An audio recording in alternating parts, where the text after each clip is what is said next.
네, 오늘 이 본문 말씀을 좀 어려운 용어로 순한 예고 이렇게 표현을 합니다. 예수님의 순한 예고. 그런데 이 순한 예고가 마태복음에서 우리가 마태복음을 쭉 보고 있는데 벌써 몇 번째게요? 네, 세 번째입니다. 네, 세 번째입니다. 대제사장들과 서기관들에게 넘겨지고 이방인들에게 조롱당하고 채찍질당하고 십자가에 못 박히시고 제3일에 살아나리라.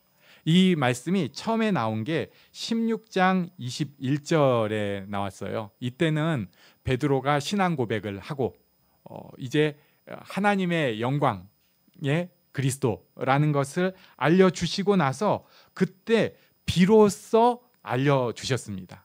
그러니까 신앙 고백이 되었을 때야 예수님의 참 목적을, 순환을 알려주신 거예요.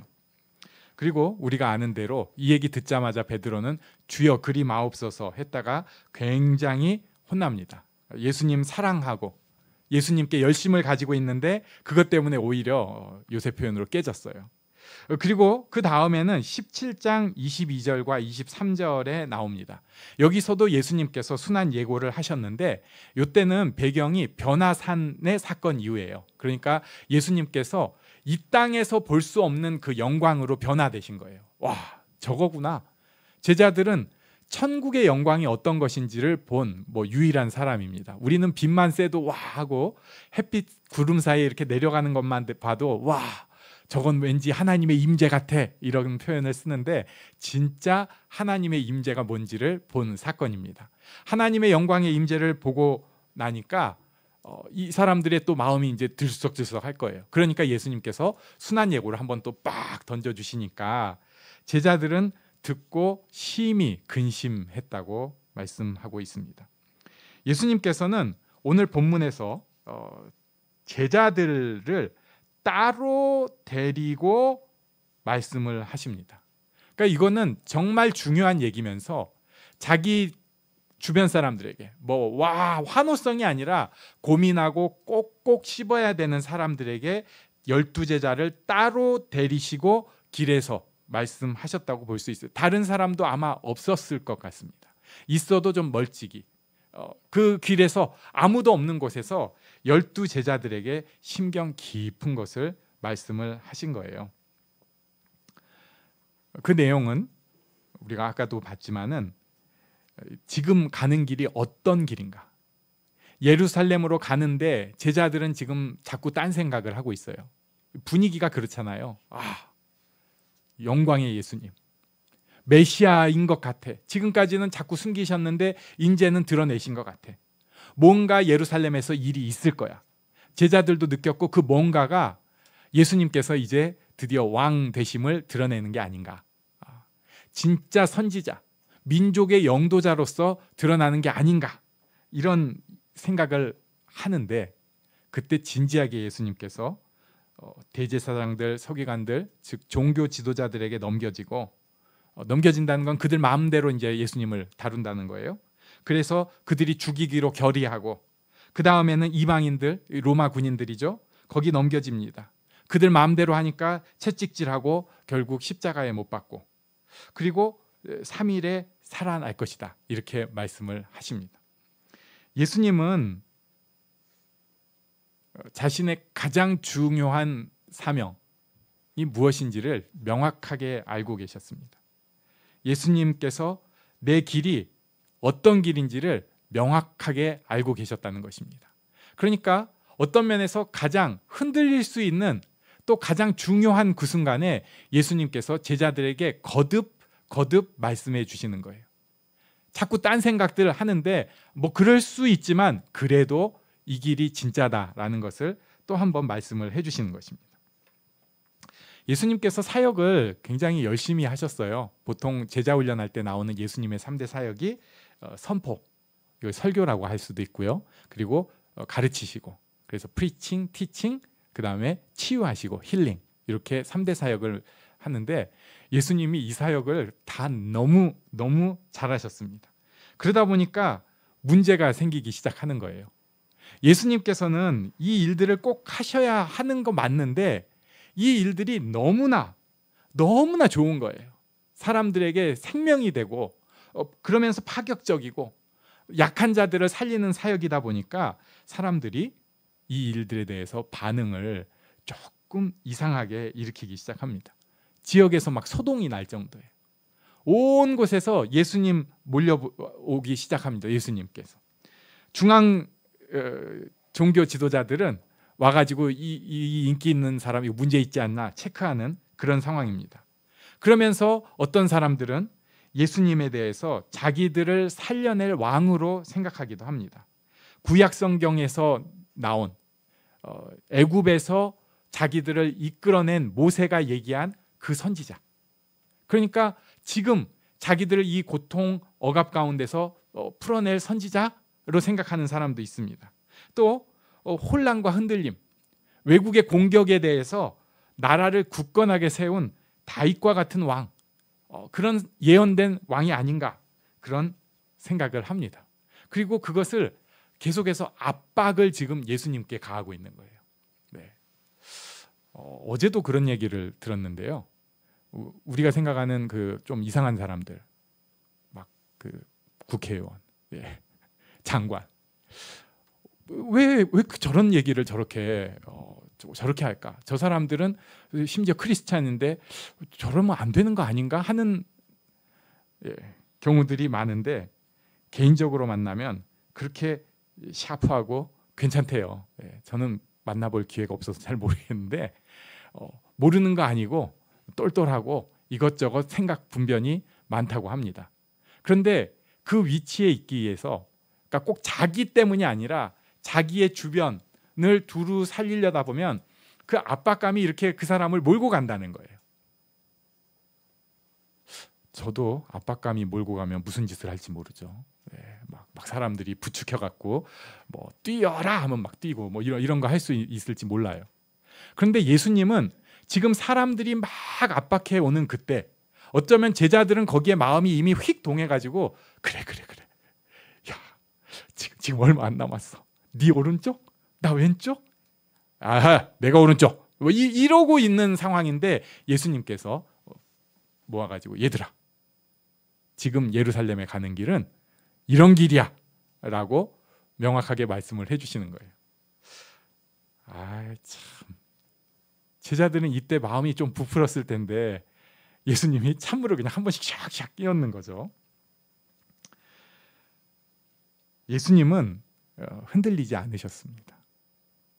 어떤 이제 자유주의 신학자들은 예수님을 너무 인간으로 그리다 보니까 예수님도 흔들리셨다 이렇게 얘기를 하고 싶어 해요. 그러나 우리가 지금 세 번째라고 했잖아요. 어떻게 보면 흔들리려고 하는 그 상황 가운데 제자들의 마음을 탁 잡아주시는 거예요. 예수님은 흔들리지 않으셨습니다. 인기에도 과정에도 기적에도 흔들리지 않았어요. 이것은 예수님의 사역 가운데 그 중간 단계였을 뿐이지 이 중간 단계에 무슨 일이 있다고 해서 거기에 자빠지거나 흔들리지 않으셨다는 거예요. 우리는 조금 다릅니다. 분명히 삶의 과정인데 이 과정과 부분이 나에게 너무 큰 것이면 아픔일 수도 있고 좋은 일일 수도 있어요. 이게 너무 큰 것이 오기 시작하면 우리가 거기 무너져 버립니다. 잠식돼 버려요. 그래서 내 인생의 한 과정인데 여기에 그냥 휘딱휘딱 흔들리면서 사는 것입니다. 그래서 어떤 사람은 그냥 안주해 버리려고 그래요. 이제 됐다. 그리고 거기서 조금 더 나가서 팔자, 운명 이런 거 얘기하기도 합니다. 다 그런 거야 그냥. 신앙인인데 그렇습니다. 또 어떤 사람들은 그냥 내게 주어진 본능에 따라서 삽니다. 그래서 뭐 좀 표현이 그런데 쇼핑, 즐기는 거 이런 거에 굉장히 탐닉합니다. 뭐 어떠겠어? 뭐 하나님이 주셨으니까. 교회에서는 덕이 안 될까 봐 숨기는데 집에 가면은 막 뭐 이상한 것들이 있어요. 이게 진짜 이상한 건지는 저는 아직 판단은 유보인데 수영복이 80벌이 있는 분도 있고 그러더라고요. 괜찮은 거죠? 네, 뭐 그 정도 가지고 어떤 면에서 자기 본능에 따라서 그냥 살아가기 시작하는 거예요. 그리고 어떤 사람은 그렇지 않고 또 계속해서 두려움과 욕심을 따라서 삽니다. 그러니까 자기 안에서 막 일어나는 그 감정에 사실은 충실해서 사는 거예요. 두려움에 막 어쩔 줄 모르고 그래서 이렇게 살고 또 그 반대에 있는 욕심에 어떨 줄 몰라서 삽니다. 그러나 우리는 기억해야 합니다. 지금 우리에게 주어진 것은요, 끝이 아닙니다. 과정이에요. 과정입니다. 그리고 부분입니다. 우리는 우리에게 주신 사명을 다시 한번 생각을 해볼 필요가 있어요. 그러면 도대체 우리 사명은 뭘까? 예수님께서는 십자가가 제일 큰 사명이잖아요. 이것에 대해서 로마서 14장 8절에 아주 굉장히 귀한 말씀으로 일단 선언을 해주셨습니다. 우리 같이 읽어보겠습니다. 시작. 우리가 살아도 주를 위하여 살고 죽어도 주를 위하여 죽나니 그러므로 사나 죽으나 우리가 주의 것이로다. 아멘. 네, 우리는 사나 죽으나 주의 것이 되는 삶입니다. 그러니까 하나님의 자녀로서 이 땅을 헤쳐나가는 것, 이것을 조금 더 교회에서 순화시킨 용어로 하나님께 영광을 돌리는 게 우리의 사명이라고 표현을 합니다. 그런데 그 구체적인 건 또 다 조금씩 다를 수 있어요.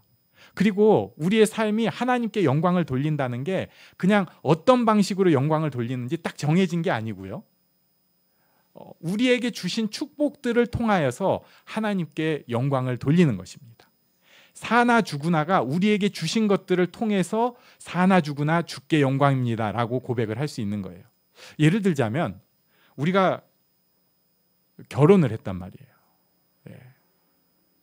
그냥 좋아서 했죠? 아니에요. 이 결혼을 통해서 사나 죽으나 하나님께 영광을 돌립니다 하는 게 결혼입니다. 무서운 짓을 우리가 한 거예요. 굉장히 힘들었습니다. 그리고 애를 낳았어요. 아이고, 그냥 요새 나라에 이게 참 필요하니까 좋은 일이야. 애는 짐이니까 안 낳아. 이런 개념이 아니고요. 아이를 통해서 이 귀중한 생명, 세상과 바꿀 수 없는 이 귀중한 생명을 통해서 사나 죽으나 하나님께 영광을 돌리는 것입니다. 네.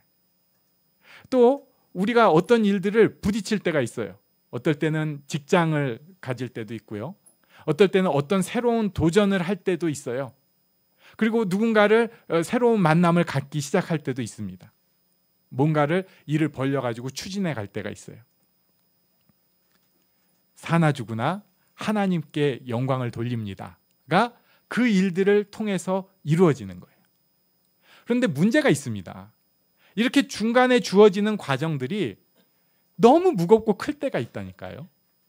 어떤 사람은 이게 너무 큰 축복일 수가 있어요. 진짜 너무 좋아. 그리고 사람들이 너무 부러워할 일이야. 거기에 자기도 모르게 침몰하는 거예요. 반면에 많은 사람들은 너무 힘들어요. 그 과정이. 누가 봐도 아이고 힘들겠다. 아이고 고생하신다. 그럴 만한 일들이 덮쳐오기 시작합니다. 그러면은 거기에 우리가 또 휘딱 무너지는 거예요. 그래가지고 이게 분명히 지나가는 과정이고 이것을 통해 하나님께 영광을 돌리고 내가 점점 더 성장해서 예수 그리스도의 분량까지 자라며 하나님께 영광을 돌려야 되는데 이런 게 다 지워지고 지금 나에게 있는 고통, 힘든 거에 내 삶의 처음부터 끝까지가 다 휘딱휘딱 흔들리기 시작하는 거예요. 과정입니다. 과정입니다. 또 생각해 보면은요, 예수님은 처음부터 이런 어려움을 경고 또는 트레이닝 받으셨어요. 그게 마귀의 3대 시험이라는 것입니다. 마태복음 4장으로 가보면요, 예수님께서 첫 번째 시험에 대해서 이렇게 말씀하셨죠. 우리 4절 말씀 같이 읽습니다. 시작. 예수께서 대답하여 이르시되 기록되었으되 사람이 떡으로만 살 것이 아니요 하나님의 입으로부터 나오는 모든 말씀으로 살 것이라 하였느니라 하시니, 떡으로만 살 것이 아니요 하나님의 입으로 나오는 모든 말씀으로 살 것이다. 예수님의 인기가 엄청나게 올라간 사건들이 있었어요. 광야에서 오병이어의 기적, 또 그 다음에 7병 물고기 몇 마리 기적. 이럴 때 유대인들, 이방인들을 통해서 예수님의 이름이 확 올라가기 시작합니다. 그러나 처음부터 예수님은 기억하고 계셨던 거죠. 먹는 것 갖고 흔들려서는 안 된다. 더욱 중요한 것은 하나님의 말씀이다. 두 번째는 뛰어내려라, 보호하실 것이다. 그랬더니 예수님께서 7절에 말씀하셨습니다. 같이 읽습니다. 시작. 예수께서 이르시되 또 기록되었으되 주 너의 하나님을 시험하지 말라 하였느니라 하시니. 그런 거 갖고 하나님 자꾸 흔들지 말아라. 하나님이 좋은 분인지 아닌지 자꾸 네가 테스트하려고 들지 말아라. 하나님은 영원하시고 변함없으시고 사랑하시고 하나님의 놀라운 일들을 인생 가운데 베푸시는 분이다. 그 흔들려고 하지 말아라. 세 번째는 내게 엎드려라 라고 마귀가 했어요. 그러면 다 주겠다. 뭐 십자가 고난 같은 거 없어도 괜찮다 했어요. 그랬더니 예수님께서 10절에 말씀하십니다. 같이 읽습니다. 시작. 이에 예수께서 말씀하시되 사탄아 물러가라. 기록되었으되 주 너의 하나님께 경배하고 다만 그를 섬기라 하였느니라. 아멘. 주 너의 하나님께 경배하고 다만 그를 섬기라. 군중을 섬겨서도 안 되고요. 내가 너무나 사랑하지만 제자들을 섬겨서도 안 됩니다. 물론 우리가 사람들을 섬기고 제자들을 섬겨야 돼요. 그러나 경배의 대상이 아니라 섬기는, 돕는 것이죠. 내가 유일하게 경배할 분은 우리 하나님 한 분이다. 나는 하나님의 뜻을 따라서 간다라는 것을 예수님께서 처음부터 밝히 보이셨어요. 그리고 나서 이제 예수님 사역의 막바지에 왔을 때도 예수님께서 이 일들을 이루어 가고 계시는 것입니다. 하나님을 바라보아야 합니다. 네. 우리가 살면서 왜 이럴까 하는 게 꽤 많아요. 그리고 좀 그래도 우리가 좀 성장했잖아요. 네, 제가 이 선교 캠프 가면서 뭐 보셨는지 모르겠지만 저 혼자서 뒤에서 되게 혼자 웃고 있을 때가 있었습니다. 이야, 너무 컸다. 제가 키운 거 아닌데, 이야, 나보다 훨 낫다. 우와 하면은 굉장히 좋아요. 그런데 좀 부끄러운 얘기인데 저도 저 스스로에 대해서 그런 생각을 할 때도 있습니다. 아유 괜찮아졌네. 근데 그렇지 않을 때가 있잖아요. 난 왜 이 모양일까? 왜 난 이 정도밖에 못할까? 난 왜 이걸까? 왜 이렇게 무슨 일이 생기면 아직도 거기에 대해서 이렇게 휘딱휘딱 흔들리고 무너질까? 이런 걸 이제 자괴감이라고 하고요. 좋은 표현으로는 이불킥 각이라고 표현을 합니다. 근데 저는 그 생각을 해요. 이불킥 각이 있을 때, 자괴감이 있을 때 그때가 우리를 볼 수 있는 그 순간이라고 확신합니다. 그 순간에 내가 그래도 하나님 잡고 있다면 물론 100점 인생은 아니에요. 그럼 그럴 일도 없었겠죠. 그러나 비록 내가 이만큼 떨어져 있지만 그래도 하나님을 향하는 인생이라는 것을 고백하는 것입니다. 부끄러움이 있을 때, 실패가 있을 때, 그리고 확실한 나의 잘못이 있을 때 오히려 이것도 과정이야. 이것도 하나님 앞에 성장해가는 과정이야. 하나님께 영광을 돌리는 과정이야.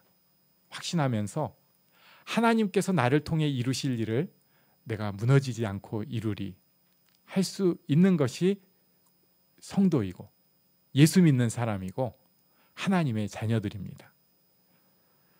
하나님께서 그런 우리를 붙잡아 주셨어요. 그런데 문제가 있습니다. 하나님의 방식은 좋은 걸로만 주시는 것은 분명히 아닌 것 같습니다. 어떤 사람은 이런 얘기를 하더라고요.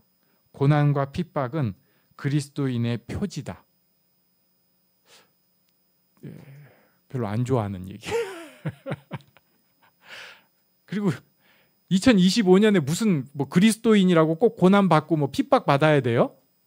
그렇잖아요. 근데 이 얘기를 그 노 목사님이 딱 하시는데 그냥 듣고 지나가면서 걸리더라고요. 아, 그렇구나. 그게 나한테 필요하니까 하나님께서 기어코 허락하셨구나. 안 하셔도 되는 일을 애써서 나한테 주변 사람들, 어떻게 보면 내가 사랑하는 사람들인데 그들의 고통을 통해서까지라도 나한테 허락을 하셨구나. 내가 너무 못났는데 하나님은 포기하지 않고 맞춤형으로 기어코 허락하셨구나. 그렇습니다. 하나님께서 나를 포기하지 않으셨기 때문에 우리가 하나님 바라보고 사명을 향해 갈 수 있습니다. 예수님께서 지금 예루살렘을 향하면서 자신의 사명을 제자들에게 확인시킨 것이 그런 모습이었습니다. 우리에게 인생이 앞으로 얼마나 남아 있을까요? 모르겠습니다. 좀 짧게 남은 분도 있을지도 모르겠어요. 그러나 생각보다 많은 시간들이 있습니다. 이 과정을 통하여서 어떤 인생을 살겠습니까? 하나님께서 내 인생을 주관하신다는 확신 가운데 하나님의 영광을 드러내는 그 삶의 구비구비에서 무너지지 않고 다시 일어나서 하나님의 뜻을 바라보고 하나님의 영광을 드러내는 우리가 되기를 바랍니다. 아멘. 우리